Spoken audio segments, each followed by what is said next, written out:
Alors que le contexte international est tendu et que de nombreux observateurs évoquent la possibilité d'une troisième guerre mondiale, la situation particulièrement dégradée dans plusieurs régions du monde met à mal la sécurité de certains sites de production nucléaire d'électricité. C'est notamment le cas à Zaporijia en Ukraine, où un incendie s'est déclaré dans la centrale nucléaire ce dimanche 11 août 2024. Cet incident ravive la peur de voir un second Tchernobyl se produire.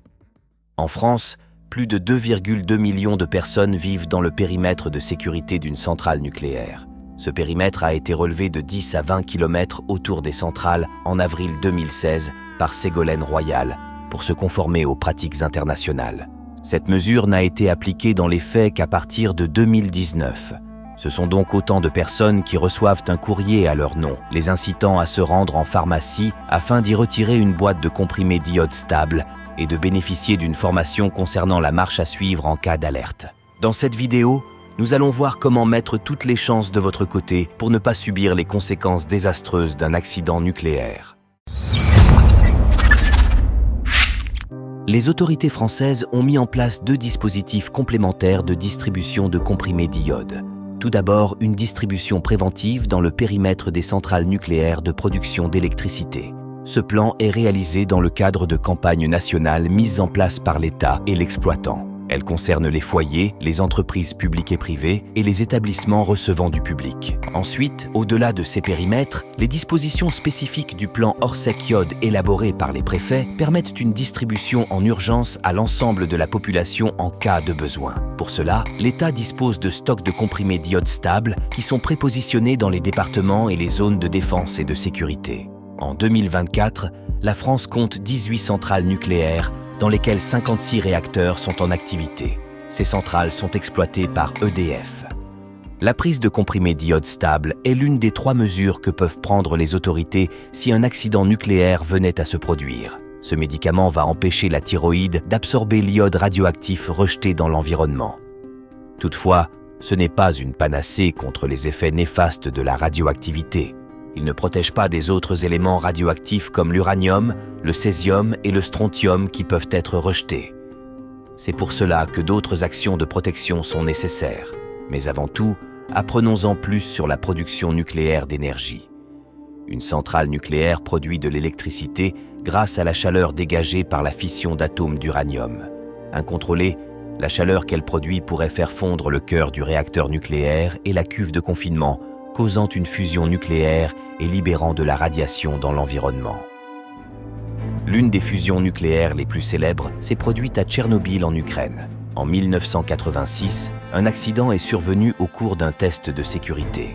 L'augmentation incontrôlée de la puissance de l'unité numéro 4 de la centrale a dépassé de 100 fois sa puissance nominale, ce qui a conduit à la fusion du cœur du réacteur. Cela a entraîné son explosion, qui a détruit une partie du bâtiment dans lequel il se trouvait.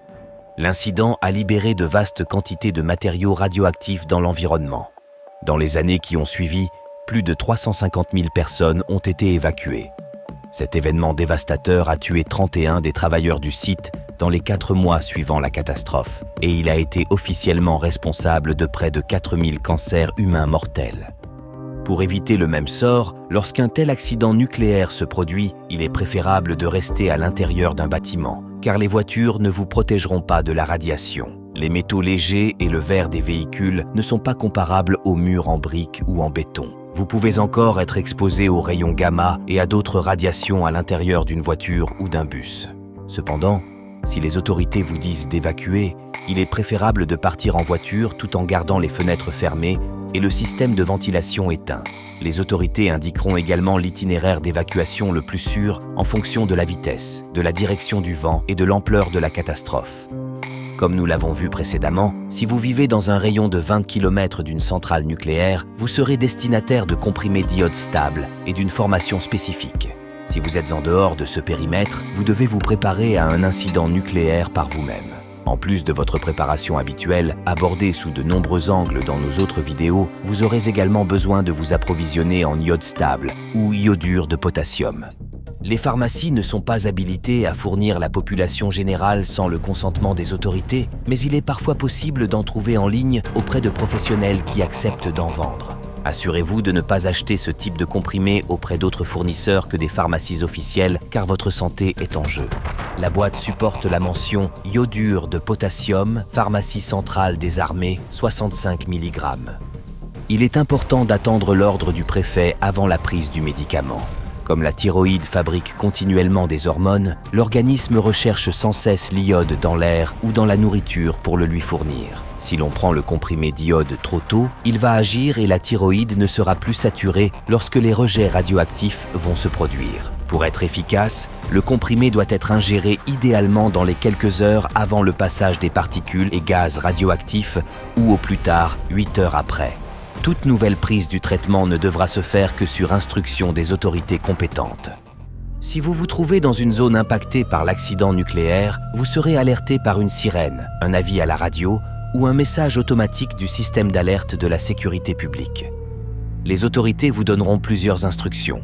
Trouver refuge dans un bâtiment, vous tenir informé de l'évolution de la situation, ne pas tenter de récupérer vos enfants s'ils se trouvent à l'école, limiter vos communications téléphoniques, prendre de l'iode stable sur instruction, se préparer à évacuer. Bien que la contamination ne soit pas contagieuse comme une maladie, si vous n'avez pas correctement éliminé les vêtements que vous portiez à ce moment-là, la poussière radioactive pourrait contaminer d'autres personnes. Si vous devez sortir de l'abri de confinement pendant l'incident, couvrez votre nez et votre bouche avec un masque, un tissu ou une serviette pour éviter de respirer de l'air contaminé. Vous ne devrez pas retourner chez vous tant que les autorités ne l'auront pas permis. Les niveaux de contamination radioactive dans l'air, l'eau et le sol devront être évalués au préalable pour s'assurer de la sécurité de la zone. Le nuage radioactif est inodore, incolore et détectable uniquement avec des appareils de mesure. Si vous vous trouvez à plusieurs centaines de kilomètres de l'épicentre de l'accident nucléaire, vous aurez le temps de vous mettre à l'abri avant de devoir faire face à des retombées radioactives. Il faudra néanmoins réagir vite. Grâce à vos stocks, vous pourrez vous confiner à domicile avec vos proches. Utilisez du ruban adhésif large et solide pour calfeutrer les fenêtres et les ouvertures. Coupez la VMC avant de l'isoler également. Si votre habitation possède une cheminée ou une aération donnant sur l'extérieur, bouchez le conduit à l'aide de matériaux malléables comme du papier journal, de la laine de verre, des vieux vêtements ou tout ce que vous aurez à disposition. Remplissez tous les contenants dont vous disposez avec de l'eau potable, même votre baignoire, et restez attentif aux informations que vous pourrez glaner à la radio. Le confinement pourrait durer plusieurs jours, voire plusieurs semaines.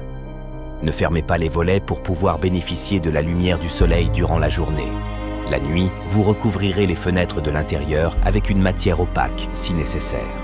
Le temps vous paraîtra sûrement long et l'attente angoissante. Mais rappelez-vous que cela fait des mois, voire des années que vous vous efforcez de maintenir un bon niveau de préparation et que vous pourrez vous appuyer dessus pour passer cette épreuve en limitant les risques, bref, l'effondrement.